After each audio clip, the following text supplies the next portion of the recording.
Hello, this is Pastor Patrick Hines, and today we are live here. And wow, there's two people here. That's cool. I think the camera here is okay.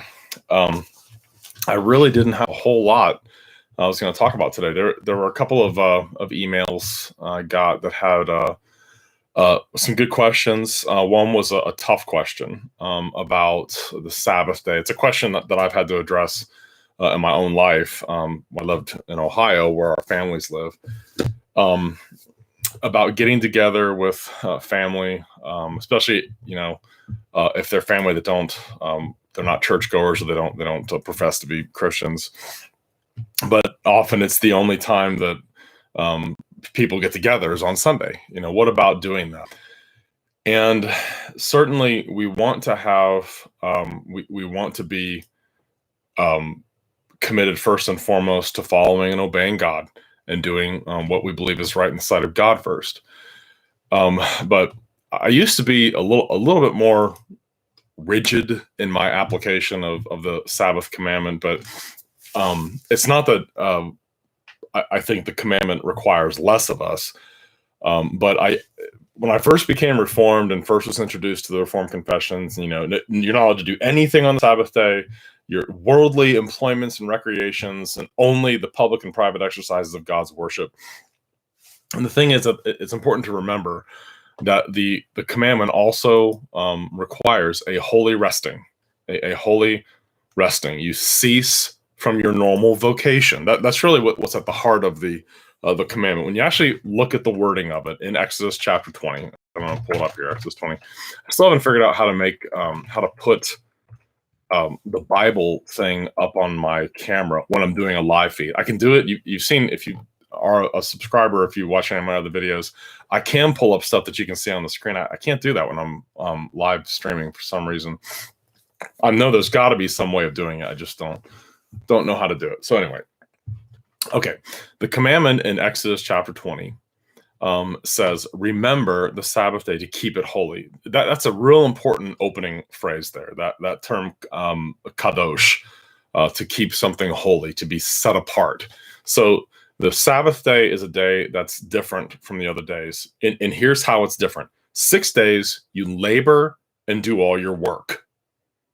Okay, so your normal vocation, unless you have a job that's like, you're a police person, or you work in an emergency room, or it's important to have certain things that are at least available, like here and there, for works of necessity and mercy. If someone is traveling because they have a sick family member or a sick child or something like that, they need to be able to get a meal, get gas for the car, or something like that. But in general, everything needs to shut down for a day. Okay, so you want to have a job that will give you the Sabbath day off, unless it's the type of job that is a required sort of thing for necessity and mercy. Okay, like doctors and things like that. The seventh day, 6 days you shall labor and do all your work. So the Sabbath day really is a ceasing of your normal vocation for that whole day. And one of the things that this did for the people of Israel is it gave them an opportunity, number one, to rest. It also gave their livestock a chance to rest, and it gave the land. They're actually Sabbaths for the land itself, where you would give it a year off of being having things planted in it. And so the seventh day, of course, it's shifted to the Lord's Day today. Is the Lord's Day Sabbath for the Christian people after the resurrection of Christ. We don't need to get into that here. That's kind of a long, involved discussion. But the purpose of the Sabbath day was to have a day that you are not working, to give your body a rest and your mind a rest, and also to give you an opportunity to spend that time in a holy resting all the day, which is the way our confession describes it. Now, when it says that you're not to engage in your normal work, worldly employments and recreations, worldly recreation and employments, is that the things that you would normally do on the other days, you don't want to do on this day. Okay, like for example, in our presbytery, the presbytery that I came out of in Westminster Presbytery, we told people, look, you need to not be doing organized sports on Sunday. Okay, that's definitely that's chewing up the better part of the day on something that is not about resting, and it's not about the worship of God, and it's not right to do that. Okay. And we also want to avoid unnecessarily making other people work for us on the Sabbath day. Okay, so that's really what's at the heart of this. Now, the question was asked of me, and I think I did find the email here if I can find it from a person who listens faithfully and asks really good questions. Yeah. What are your thoughts on spending an afternoon on the Sabbath with unbelieving family members? They celebrate birthdays, holidays. They do it on Sunday afternoon, eat together, watch football, maybe watch a movie. None of them are believers. Conversation is never about godly topics. So that's a tough question, and we dealt with that when I was in Ohio. And the way that we dealt with it was, we just thinking about it, wanting to say, look, whatever the cost of being faithful to God, you want to pay that cost. If that means your family, thinks that you're stupid or you're a legalist or you're psychotic or something, then so be it. But I really looked at it as a work of mercy, to spend a little time with family that we otherwise probably would very rarely or almost never see them. And I wanted to have that contact. We wanted to have that contact with them, and that's paid dividends. That's been a good thing, but not to spend the whole day. Maybe a short time, and then the rest of the time. That's a work of mercy to them. But then you don't miss worship. You make sure that you go. If your church if your church has 2 services on Sunday, you should go to both of them. It's actually one of the reasons we do it. There's several reasons that we have an evening service. One is to bookend the Sabbath day with another worship service, and also to give a second opportunity to hear the preaching of the Word of God, and so that you have more teaching from Scripture going into your heart and soul, and for your family to discuss. But also, it's to help keep the day focused. It's to help keep the day focused on the things that are the most important. Now, I don't have any problem with taking a nap on the Sabbath day. That's something that's fairly rare. The last several Sundays, though, I don't know, in God's merciful providence, have felt so exhausted. When I get done preaching on a Sunday morning, I mean, it's kind of it just takes everything out of you. And by the time I get home, I just feel like I'm gonna fall over. And normally, it's real hard to do that because I have a house filled with children. I have 10 kids, and 9 of them still live at home. And a lot of them are very small, very little. And so they want to, they need constant attention. I have to watch them and take care of them. It's not like I'm going to have my 2-year-old and my 4-year-old and my 6-year-old sitting with their faces down in front of a Bible the whole day. It's not going to happen. We do extra devotions on the Sabbath day and talk about, Dad's sermon, or we read from other sections of the Bible. I've been reading them. A biography of B.B. Warfield. Man, Reformation Heritage just published a whole series of these short illustrated biographies about some of the greatest Christian theologians and people. I should put a link to that on here. Just wonderful stuff. And the one about Warfield is great. My kids have really been enjoying that. I've been reading that on the Sabbath day to them. But you don't want something to chew up the better part of the day, even if it's a work of mercy in that way. That you're going to spend some time with family that they don't get together any other day. I don't think it's necessary to completely cut that off. Just remember, the Sabbath day is a day that's to be set apart from the other days. It's not to be. It's a day for man. It's not to be a hindrance to living your Christian life. It's supposed to help it. Okay, and it's good if you can take a nap. I've been able to get away a couple times and actually lay down and fall asleep. Usually someone ends up jumping on me on the couch or something or wakes me up, and it's pretty hard to actually take a nap. The last couple Sundays, everyone's been pretty chill and mellow. The kids go to their rooms and just chill out, and it's amazing. That normally does not happen. So that's actually been a good thing to actually catch a 45-minute or an hour-long nap on a Sunday. So it's a day for a holy resting. It's a day for works of necessity and mercy. It is a good day to visit people that you normally wouldn't otherwise see, shut-ins from church or people that are sick, that kind of thing. And it's a great day to spend in discussion of biblical things. We always try to do that at home. We talk about, we're reading through the book of 1 Kings as a family, at family devotions lately. Or once in a while, I'll pull another passage if I think that there's something somewhere else in Scripture that we should read through and discuss and talk about. So, those are the kinds of things that we do on Sunday. Sitting and watching a football game, I would that would trouble me a little bit. I would feel like, you know, that's just not something I would do on Sunday. I wouldn't feel comfortable doing that. That's not a work of necessity or mercy. Um, to go visit with folks for a little bit, say hello, chill out, talk for a little bit. But if they want to plop in front of a TV for the rest of the day, I'd be like, okay, well, we're heading on home now. And, because if you're just going to sit and watch a game, you're not going to really be interacting with people anymore. So that's how I would answer that. Also, this individual asked, they play a viola in a paid orchestra that has concerts on Saturdays and Sundays. I'm assuming that would not be permitted either. Yeah, musical concerts, a work of necessity or mercy. It'd be pretty hard to, I think, categorize it, pardon me, as either one of those. But when it comes to the Sabbath day, stick to the wording of the commandment. I believe our confession in toto. I subscribe to that creed and believe everything it says. And I know that the Westminster Divines were concerned about people wasting the whole day playing, I forget what game it was they would play where they would roll a ball or something. There was something going on at the time. I can't recall. It's been a while since I've read about it. But they were saying, look, you can't spend the day doing that. That's worldly recreation. Now, I'll go out in the backyard and run around with the kids. They play this game, kids attack the dad and dad attack the kids.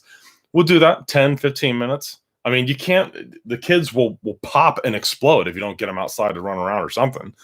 I'm not going to make them sit still the entire day. That wouldn't be good for them.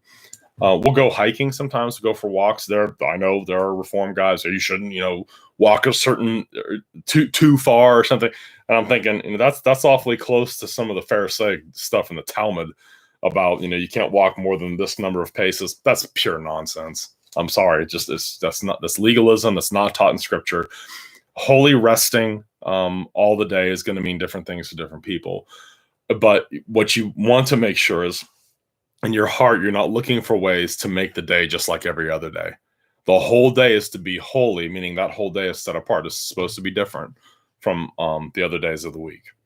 So, but it's not God's will that we live, that we move about on the Sabbath day paralyzed by fear that we might be violating the Sabbath day. I did that for years. When I first became Reformed, read about there's the continental, position on the Sabbath is much more lax. The Puritan view is much more rigid. I remember reading Cotton Mather, like the greatest sin he ever committed in his childhood was whittling sticks on the Sabbath, like with a pocket knife behind his door, like whittling a stick on it. It's like the greatest sin he ever committed, and how could God ever forgive him? Like, wow. Interesting. So you want to stick to what the commandment actually does say, and remember, the Sabbath is a gift to us, and we have those duties of the Sabbath day. It's not a day for our normal job or normal employment, unless we have a job that's a type of mercy or necessity and that sort of thing. Participating in organized sports, organized musical stuff that is going to do stuff on Sunday. Yeah, I would question that and wonder, is that profaning the Sabbath day with something that really should be done on a different day? The church that I came from in Ohio, you would do a Christmas cantata and an Easter cantata on Sunday morning, and that would take the place of the worship service. And that bothered me, man. That really bothered me. That bothered me all the years we were there, and I thought, it is not right that they're doing that. It's just not right. And even when I was an elder, I thought I would voice my objection. We should do this on a Saturday. Okay, you want to have a choir special to celebrate the birth of Jesus and the gospel? Well, let's do it on a Saturday, not Sunday morning. And the answer just blew my mind. The answer was, well, if we do it on Saturday night, nobody's going to come to church. Really? That's the excuse? I thought, if that's the case, I mean, that's terrible. Well, we went to a choir piece on Saturday night, so we're too tired to come to church in the morning. That's horrendous. That's terrible. Terrible.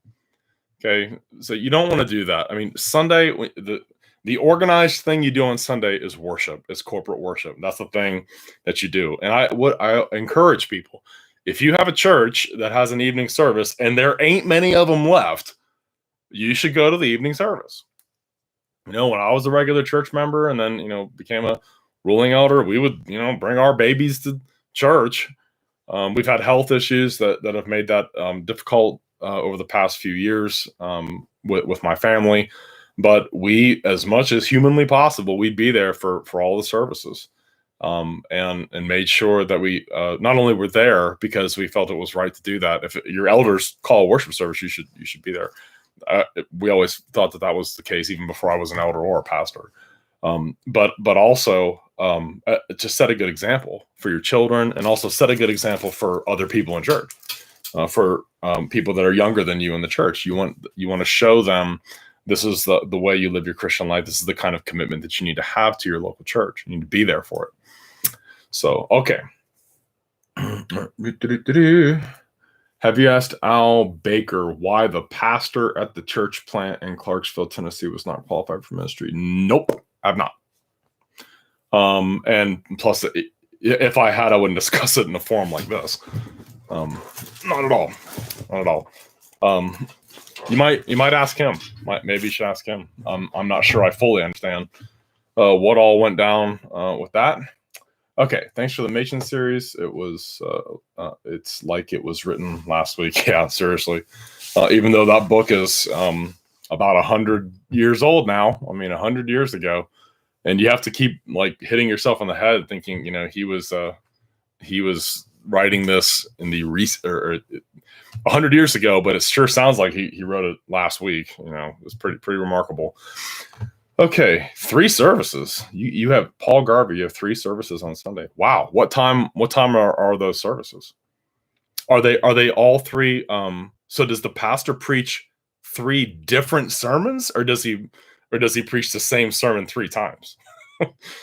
I write usually 2 sermons every Sunday. That's a lot of work. I'm almost done with my AM sermon, and I've done a little bit of studying to start writing my PM sermon.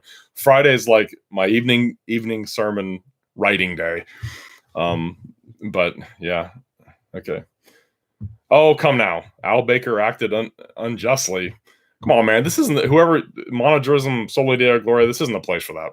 Why don't you send me an email? We can. I don't really know much about it, honestly. But you should probably take it up with him. I don't really know anything about it. I'll hold him accountable for what? Send me an email, dude. Okay, here. Let me put my email address in here. Send me an email, and we can talk about it. I had no idea. I think I know who the dude was, and what one issue at least was. I've talked to Dewey Roberts about it. I don't really know. So, okay.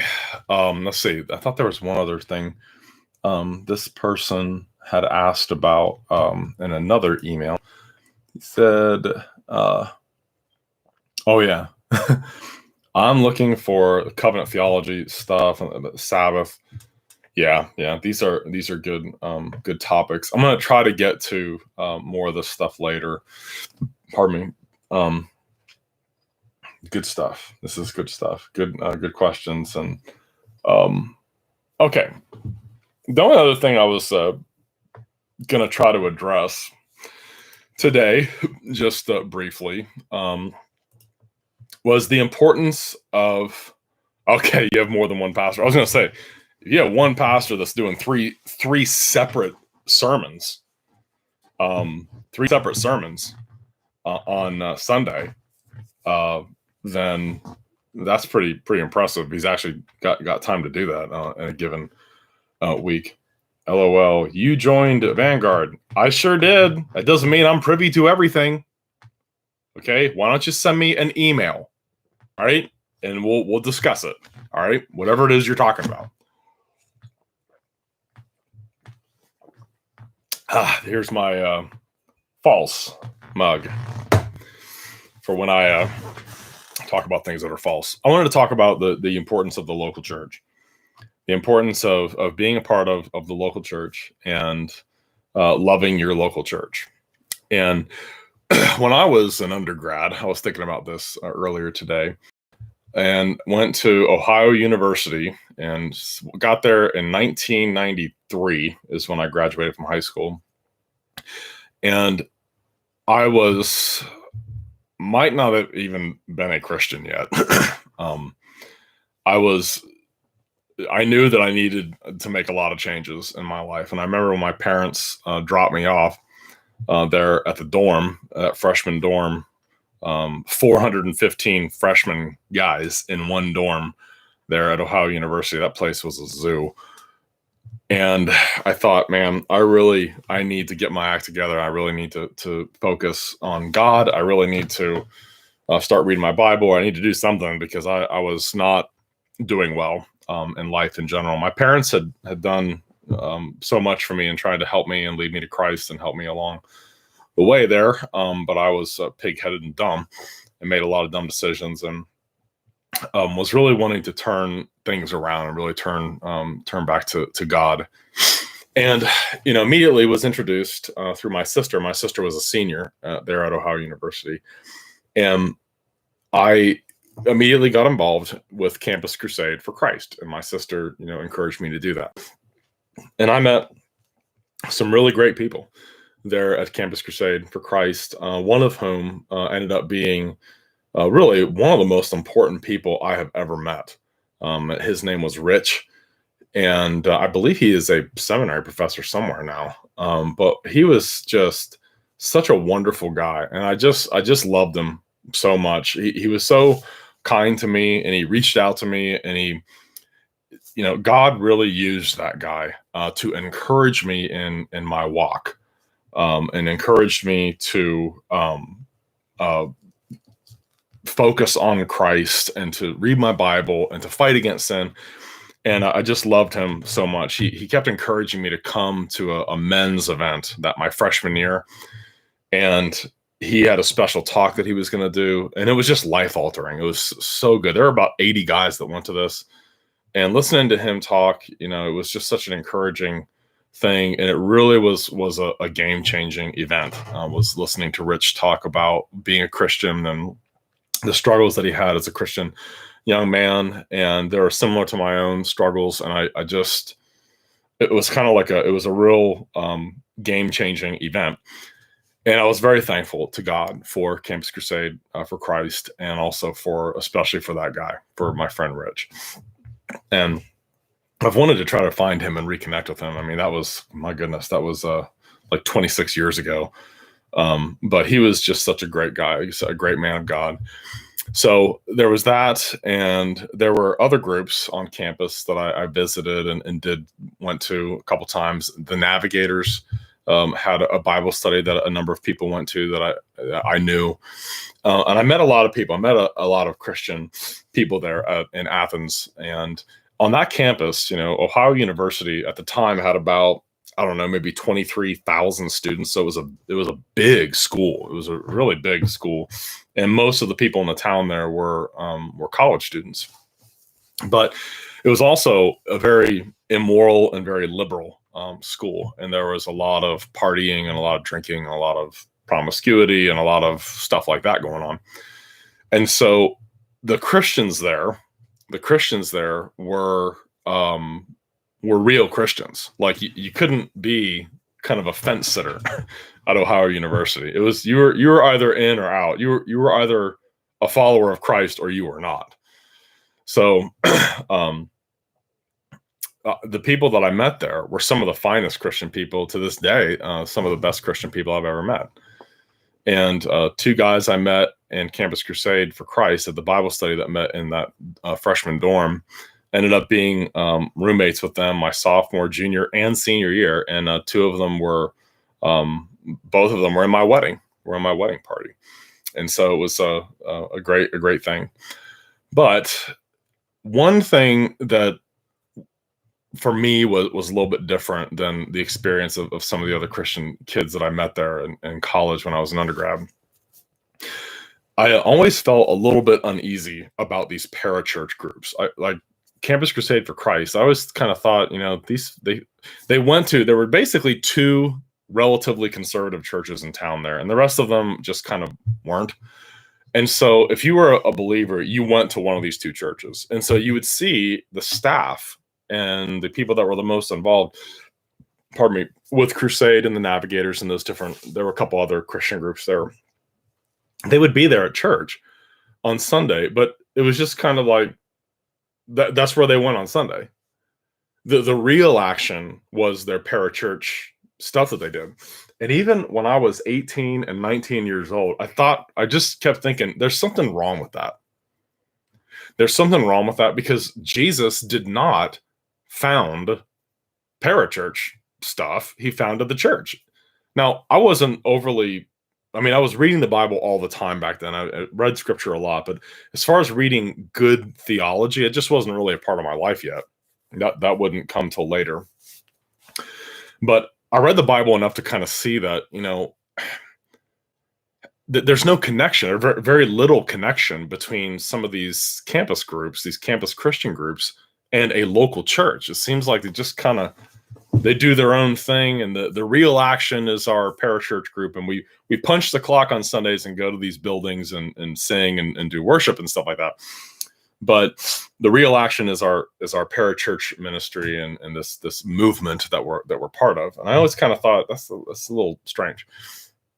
So at the end of my freshman year, I met the pastor at the other conservative church in town, and became friends with him. And he invited me to come to a men's Bible study. And I basically, for the rest of the time I was in college, my sophomore, junior, and senior year, I really wasn't involved with any parachurch groups at all, really. I still knew people from them. But that church became where I lived my Christian life. I was involved with the stuff that went on at the church. And eventually, that's actually how I met my wife. The pastor there eventually asked me, I played the piano in that church for a couple of years. I was part of the worship group that, there was a piano and there were a couple of guitars and stuff like that. I played the piano every Sunday for worship, and eventually was asked to teach the college age Sunday school class. There were, well over probably 80 to 100 college kids that attended that church. And, that's how I met my wife. That's how I met Amy.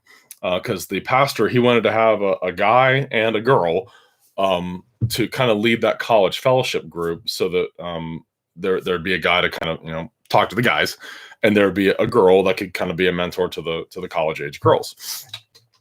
And it was a great thing, because that's how I met Amy. My wife was the other person who helped lead that college group, and within 6 weeks, I kind of forgot about every other girl I'd ever met in my life, and was kind of like, man, I've got to get this one for sure. And I remember talking to one of my friends, and he told me, you better get her before somebody else does. And I was like, okay, I'm gonna try. And it took some work, but she was well worth it. But anyway, being part of that church, that really set the tone for the rest of my life in terms of being involved, or being a Christian. And being part of a church has always been real important to me. And it's always surprised me how that doesn't seem to be all that important to people quite often who profess to be Christians. And I'm kind of wondering at times, like, the church has kind of fallen on hard times. The church that we went to there in Ohio, that church had about 340 members. There'd be 300 people there every Sunday. And there was a Wednesday prayer meeting that met every Wednesday. And I'm telling you, there'd be 4 or 5 people there. 4 or 5 people show up. 10 people on a good Wednesday night out of a church with 340. And there were activities, do church picnics, and like try to do stuff to give people opportunities for fellowship. Do a church picnic, and 23 people would show up. A church with over 300 people in it. We went to everything. We went to, and I was always just kind of like, why doesn't anybody come to this stuff? Don't people want to like be around each other? And what's the deal? And to me, the church, that's where the action is. That's what Jesus founded, was the church. This thing with all these warts on it, and all these people with their sin and all these other issues and stuff. So that's where I've always put my lot in. And that's what I want to encourage people. If you're not a part of the life of a local church, you need to be. If you're a professing Christian, that is where the action is in your church. And your pastor and your elders, they need your encouragement.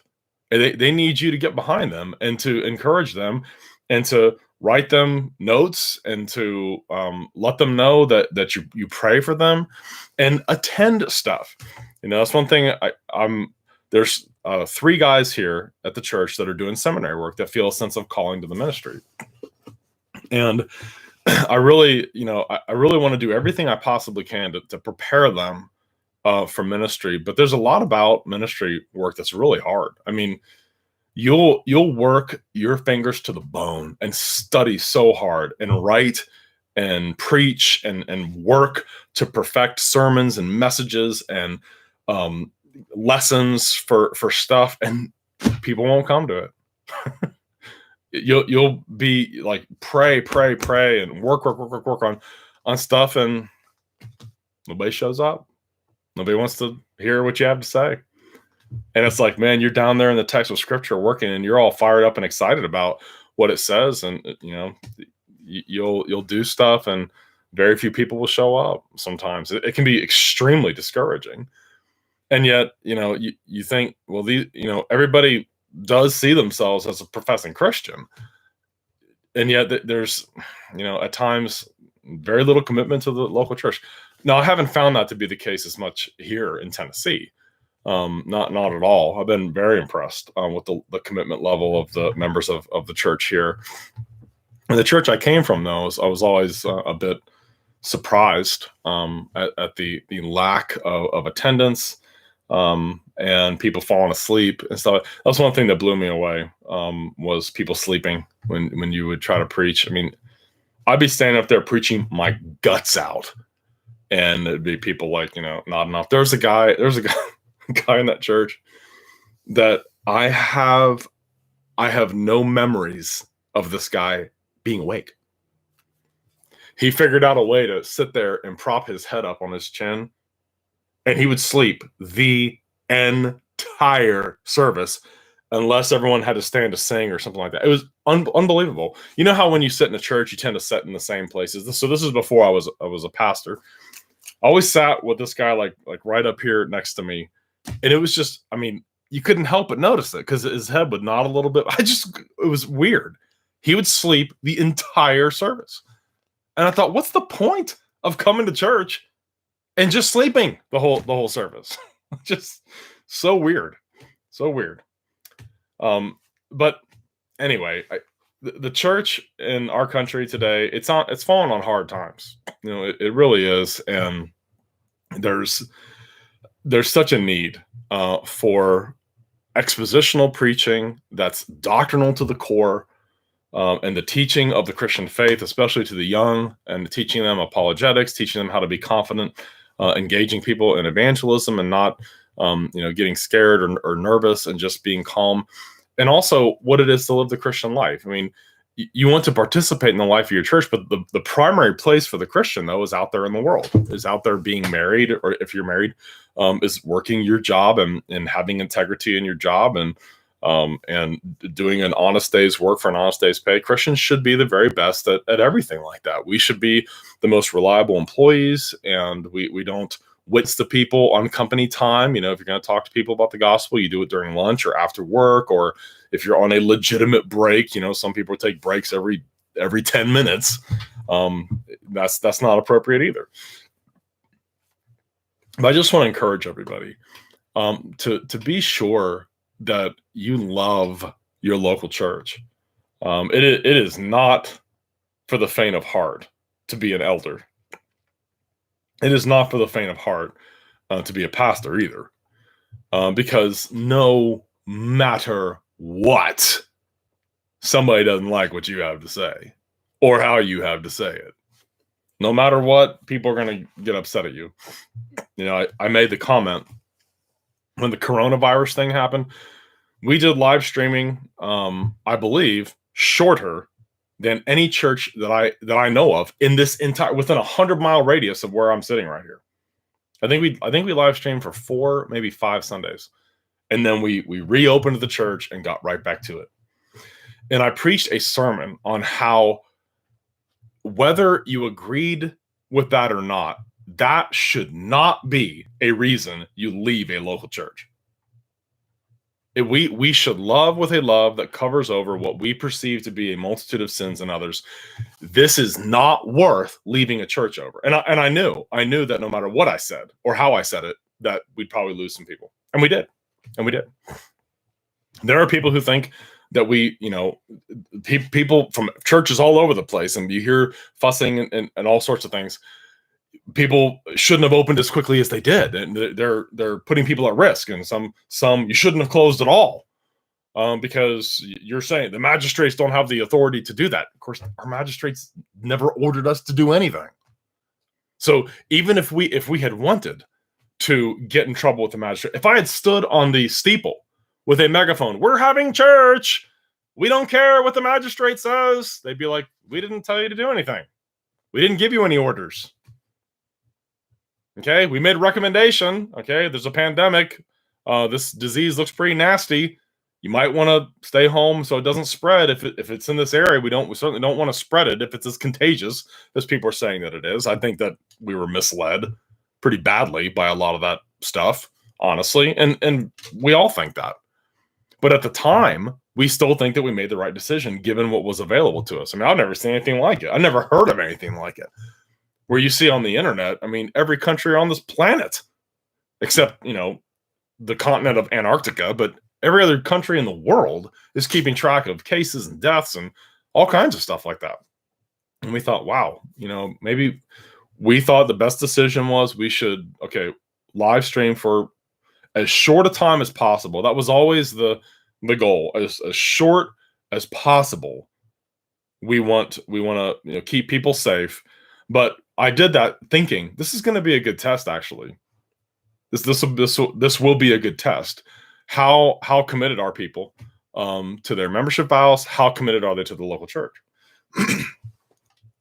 There are a handful of things that I think are worth leaving a church over. One would be a gross moral collapse where there's cover up and there's gross immorality, or there's lying and things like that are being covered up or whatever by the leadership. It's time to leave a church if people do things like that. If there's fatal defection from the gospel, if there's fatal defection from the doctrine of the true God, or a fatal defection from a biblical doctrine of sin or something like that, then it will be time to leave, because those are essential. Okay, those are essential truths. But a church, whether you agree with it or not, if it did live streaming for a few Sundays, that's not something you should leave a church over. That is not something that you should leave a church over. Plus, I wondered if you did leave your church over that issue, where in the world are you going to go? Every other church in the whole area did it too, and did it longer than we did. So anyway, you need to love your local church. You need to be committed to your local church. You need to have a sense of these are my people and these are my friends. These are my brothers and sisters. We're going to rejoice with those who rejoice, or weep with those who weep. But the local church is where the action is. That's where you have the means of grace. I remember even before my ecclesiology developed, just reading my Bible a lot, I used to wonder, Campus Crusade for Christ, as much as there are precious, wonderful Christian people involved with that, I thought, they don't baptize people because they can't. They're not a church. They don't have communion or the Lord's Supper. But for some of the people there, really seemed like the primetime meeting on Thursdays, that was their church. That was more important to them than their local church. And the leadership functioned like elders in their lives. And that's not right. That's not appropriate. That's not a church. So just want to encourage y'all. I didn't really have, I should real quick here. Let me see. I might have put another email in here. Okay. Oh, there was another, another question about a very difficult passage in Leviticus. I will get to that one later, but I would need to look into it a little bit more. So anyway, unless let's see, let me see if anyone's chatting over here. Okay, I don't see any other questions. Okay, does anybody have a question that's in there chatting? That doesn't involve personal ugly stuff going on in the denomination that I'm not even really privy to. If you do, please do ask. Going once and going twice. All right, I'm going to go ahead and we're at the 40-minute mark, and I've still got some serious sermon writing to do. I'm in full-on sermon writing mode, so we'd like to get my AM sermon finished before I go home today. Rudy Manrique, is that how you say your last name? Manrique? What do you think of Republication? Republication. Okay, actually, let's look up that word. Republication. Let's look it up in the Noah Webster 1828 dictionary. Hello. No. Where is it? Noah Webster's 1828 dictionary is available online. 1828 dictionary. And you can type it in here. Let's see what the word means.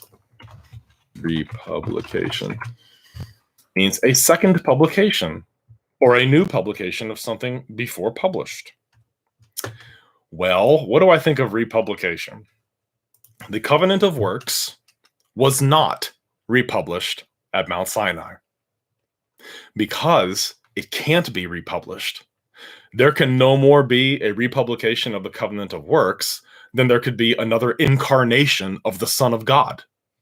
There could no more be a republication of the Covenant of Works than there could be another exodus of Israel out of Egypt. There can be no more be a republication of the Covenant of Works than there could be another resurrection of Jesus, or crucifixion of Jesus for that matter, or another Pentecost. Okay, the Covenant of Works is with Adam and all of his posterity in him.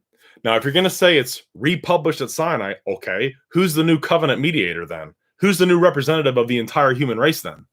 Oh, we're not saying that. That's not what we mean by republication. Okay, well, what do you mean then? What do you mean then? Here's why I don't believe in republication. I don't believe in republication because the giving of the law at Mount Sinai did not change the gospel at all. You know how I know that? Because Paul said that Abraham was justified by faith alone in Romans chapter 4, quoting from Genesis 15:6. And then he quotes from Psalm 32. David was justified by faith alone. When does David come in relationship to the giving of the law at Mount Sinai? He comes after it, right? But long time after it. He's justified by faith alone as well. But the primary reason that I don't believe in republication is because the Apostle Paul didn't. Now, of course, they're going to cry foul at this, but anyway. Is the law then against the promises of God? Okay, Galatians 3:21. Is the law then against the promises of God? If it's republished at Sinai, I guess you'd have to say, yeah, it's against the promises of God. But if you watch, there's that video out there where I think it's the senior, Renahan senior, James Renahan, says eventually, I remember watching that video about 1689 federalism, and the whole time I'm watching it, they're like, hey, the Covenant of Works is republished. It's a republication. And I'm like, okay, they've eventually got to say this. I'm like, come on, you eventually got to say it. You got to say it. And then Renahan's like, now we're not saying that it's republished in the sense that now you have to keep it to be justified before God. I'm like, right, you do agree with us. There's one covenant of grace. It's administered in different ways, but it's still the same covenant of grace. And it's not the new covenant. Okay, the new covenant is not in force. It's not in force until the death of that covenant testator. Okay, it's not in force until the death of the covenant testator. Okay, now Hebrews 9 verse 17 teaches this. Okay, it says diathe ke gar. Okay, for a covenant epi nekrois bebaya. Okay, is in force after men are dead. Okay, bebaya. What does bebaya mean? Firm, secure, in force. Okay, the testament, the testament, the last will and testament, the diatheke, is in force after men are dead. Okay, so the death of Jesus puts the new covenant Bebiah in force. Okay, so you can't say Abraham and Isaac were in it because it's not in force until Jesus is dead on the cross. Until his death, the covenant is not Bebiah. It is not in force. Okay, so Rudy, thank you for that question. It's always a delight to talk about republication again. And if you really want to understand it, you need to go read, spend the rest of your life reading everything Brandon Adams has ever uploaded to his meandering website about the topic. And it just goes pages, and it's billions of pages long. Okay, that's a useless topic. So thanks for bringing that up again, man. You just did that to push my buttons, didn't you? I haven't heard from you in a little while. But anyway, everybody, thanks for watching. Hope this program was of use to somebody for something. But anyway, thank you all. Love y'all. Appreciate y'all. Monergism Soli Deo Gloria. Email me what you're talking about. I'm glad to, we can interact. I don't even know who you are, but we can talk about that if you'd like. Thank you for watching or for listening.